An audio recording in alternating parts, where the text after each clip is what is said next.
Now we're going to do the first oil change on the 2022 Tundra 600 Ace.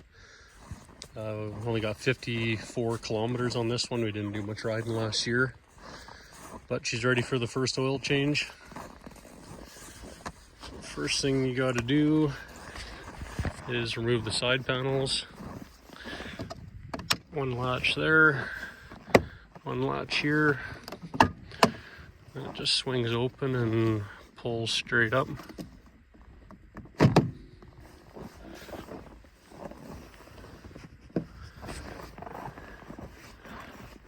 And then I took the other panel off this side too, just to make it a little easier to get to the fill point and everything else.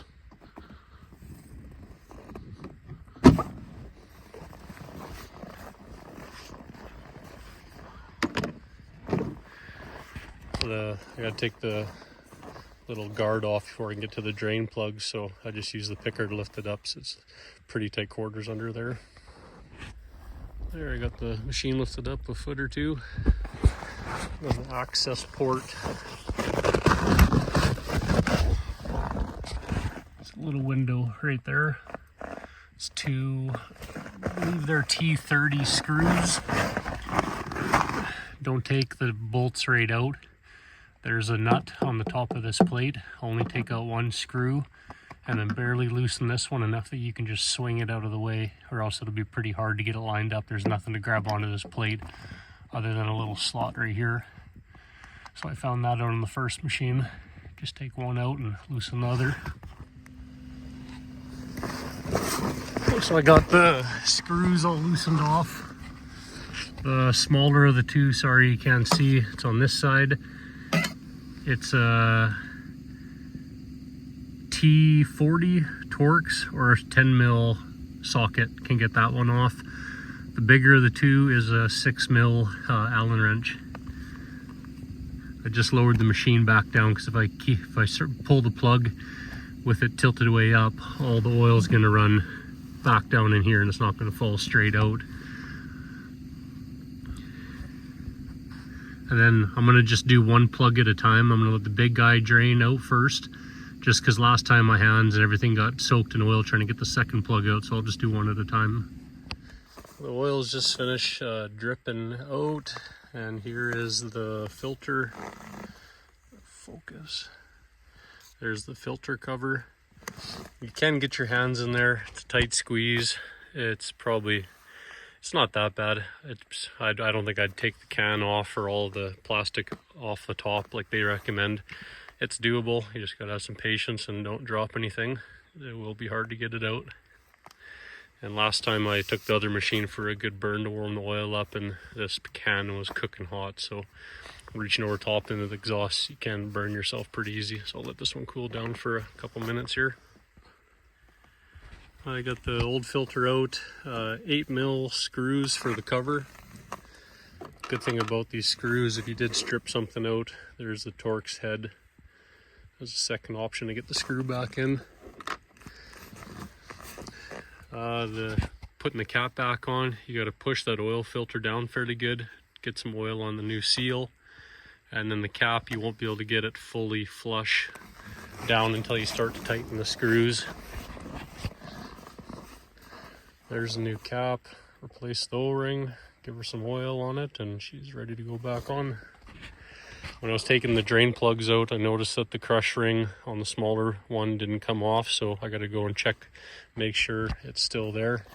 Who knows, maybe the manufacturer never put it on, or else it's probably just stuck to the face of the drain plug.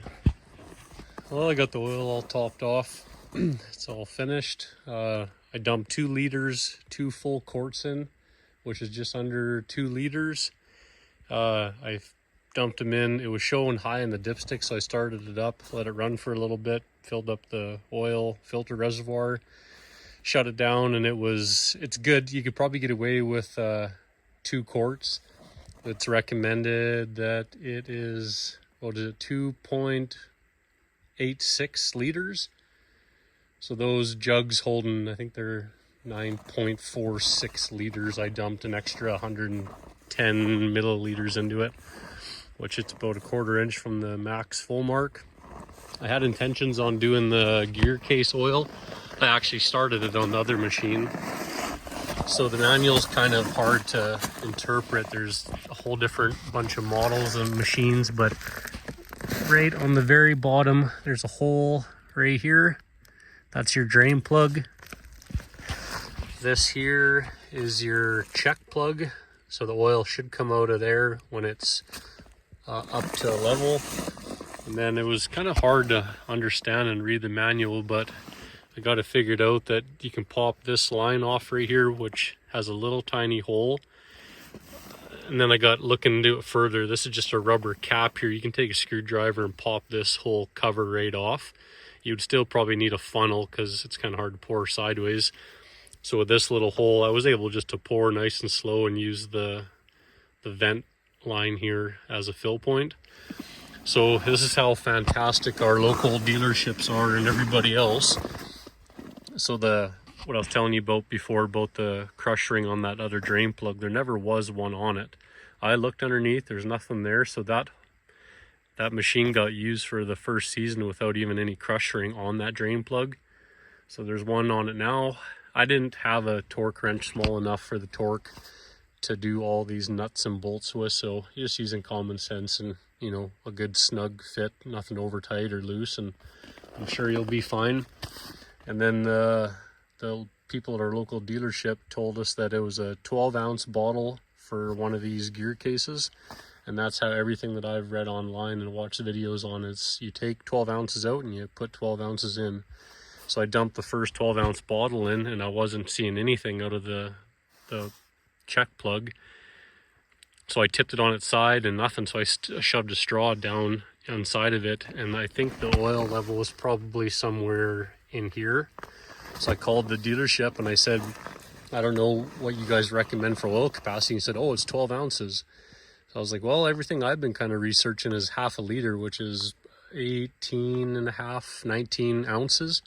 So he called me back about 10 minutes later and he said, oh yeah, we got looking, and that machine that year is 550 milliliters, which is, yeah, that 18 and a half ounces. So if I would have dumped it in and called it good, I would have probably wrecked something, and I don't think they would have covered it under warranty with their stupidity.